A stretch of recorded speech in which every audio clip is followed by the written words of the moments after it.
राष्ट्रपति Donald Trump और उनके तमाम वीवीआईपी मेहमानों के चेहरे सफेद पड़ गए। राष्ट्रपति की पत्नी और फर्स्ट लेडी मेलानिया ट्रंप के चेहरे का भाव देखिए। गोलियों की आवाज से सन्न तमाम मेहमानों को जमीन पर लेटने की हिदायत दी गई। राष्ट्रपति की सुरक्षा में तैनात एजेंटों ने मोर्चा संभाल लिया। नमस्कार, मैं साक्षी सिंह और आप देख रहे हैं जी मीडिया का डिजिटल प्लेटफॉर्म।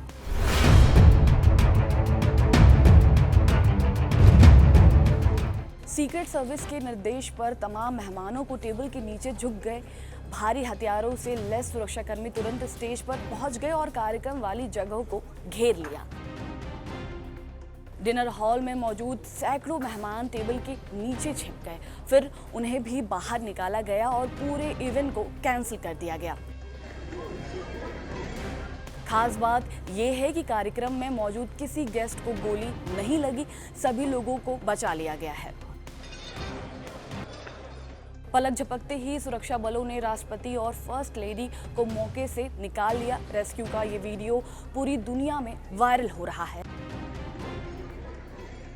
राष्ट्रपति और मेहमानों को सुरक्षित करने के बाद सुरक्षा बलों ने हमलावर की तलाश शुरू कर दी है। कुछ ही पल में हमलावर को सुरक्षा बलों ने दबोच लिया, जिसकी जानकारी खुद अमेरिकी राष्ट्रपति डोनाल्ड ट्रंप ने अपने ट्रूथ सोशल पर फोटो पोस्ट करके बताया। ट्रंप ने बताया कि शूटर कैलिफोर्निया के टॉलरेंस का रहने वाला है और उसका नाम कोल थॉमस एलन है। इसकी उम्र करीब 31 की है। पुलिस ने इसे गिरफ्तार कर लिया है। शूटर के बारे में पता चला कि वे कैलिफोर्निया में टीचर है और उसने पिछले राष्ट्रपति चुनाव में कमला हैरिस को प्रेसिडेंट बनाने वाले कैंपेन के लिए डोनेशन भी दिया था। हमलावर थॉमस एलन का डेमोक्रेटिक पार्टी लिंक भी निकलकर सामने आया है। ट्रंप के होटल के बाहर गोलीबारी की घटना अमेरिकी सीक्रेट सर्विस के लिए एक बेहद बड़ी चुनौती है। आखिर कोई ट्रंप के इतने करीब कैसे पहुंच सकता है? जिस होटल में खुद ट्रंप मौजूद थे वहां पर कोई भी पहुंच सकता है? तमाम सवालों का जवाब मिलना बाकी है। आरोपी को हिरासत में लेकर पूछताछ की जा रही है। वाशिंगटन डीसी की मेयर बुर्ले बोसर ने बताया है कि फिलहाल अधिकारियों के पास इस बात का कोई संकेत नहीं है। व्हाइट हाउस कॉरेस्पॉन्डेंट्स डिनर की घटना में किसी और की भूमिका थी। उन्होंने कहा है कि इस समय ऐसा मानना है कि कोई वजह नहीं है, इसमें कोई और शामिल नहीं था। वहीं वाशिंगटन डीसी के अंतरिम पुलिस प्रमुख जेफरी कैरोल ने भी कहा है, इस वक्त ऐसा प्रतीत होता है कि संदिग्ध अकेला व्यक्ति था, यानी एक ही शूटर आया था, उसके साथ कोई नहीं था।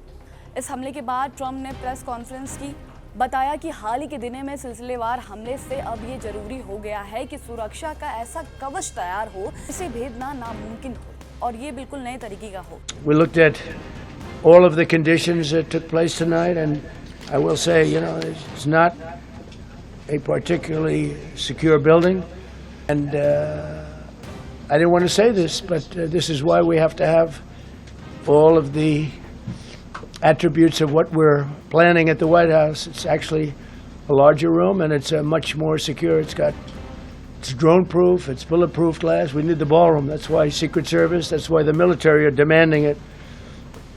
They've wanted the ballroom for 150 years for lots of different reasons, but today's a little bit different because today we need levels of security that probably nobody's ever seen before.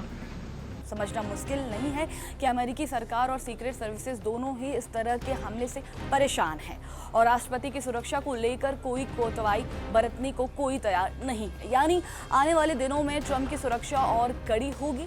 आपको बता दें कि अमेरिकी इतिहास में अब तक कुल 4 राष्ट्रपतियों को गोली मारकर हत्या कर दी गई है, जो अपने कार्यकाल के दौरान शहीद हुए हैं। इनमें 1865 में अब्राहम लिंकन, जो कि अमेरिका के पहले राष्ट्रपति थे। 1881 में जेम्स ए गारफील्ड को गोली मारी गई। 1901 में विलियम मैककिनले को गोली मारकर हत्या कर दी गई। इसके बाद 1963 में जॉन एफ कैनेडी की हत्या भी गोली मारकर की गई थी। इसके अलावा कई राष्ट्रपतियों पर जानलेवा हमले हुए, जिनमें रोनाल्ड रीगन घायल हुए थे, जबकि डोनाल्ड ट्रंप को मारने की कोशिश पहले भी हुई थी।